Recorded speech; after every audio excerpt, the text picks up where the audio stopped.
আসসালামু আলাইকুম। রুশদাস মম কিচেনে সবাইকে স্বাগতম।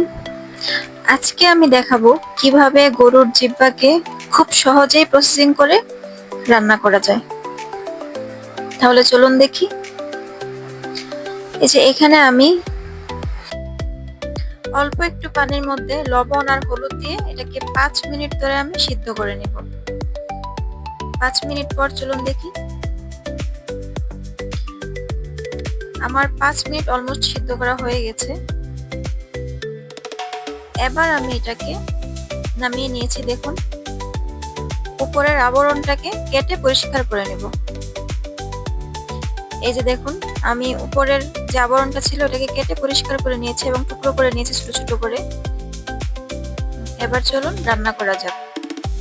প্রথমে আমি একটা কড়াইতে তেল দিয়েছি, পেঁয়াজ কুচি দিয়েছি, 1 কাপ পরিমাণ পেঁয়াজ কুচি দিয়েছি। তার মধ্যে আমি 3-4টা তেজপাতা দিয়েছি।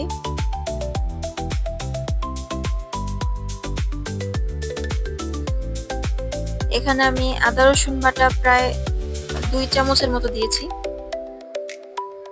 এখানে হলুদ বাটা দিচ্ছি পরিমাণ মতো, মরিচের গুঁড়া দিচ্ছি পরিমাণ মতো, ধনিয়ার গুঁড়া দিয়েছি পরিমাণ মতো প্রায় 1.5 চামচের মতো, জিরার গুঁড়ো দিয়েছি প্রায় 1.5 চা চামচের মতো।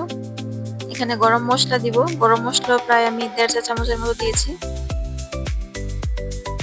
সবগুলি মশলাকে ভালোভাবে নেড়ে কষিয়ে নিব আমি মশলাটাকে।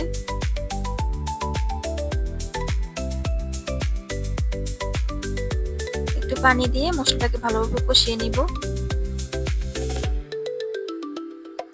এর মধ্যে আমি লবণ দিতে ভুলে গিয়েছিলাম। এই যে লবণ দিয়ে দিয়েছি। লবণটা প্রায় আমি 1 চা চামচের মতো দিয়ে দিয়েছি। আপনারা প্রয়োজন মতো দিবেন।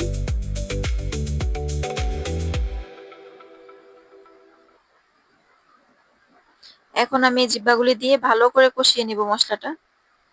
অনেকক্ষণ ধরে কষাতে হবে। এই যে আমার রান্না আমি অনেকক্ষণ ধরে কষিয়েছি এবং রান্না অলমোস্ট আমার প্রায় শেষ।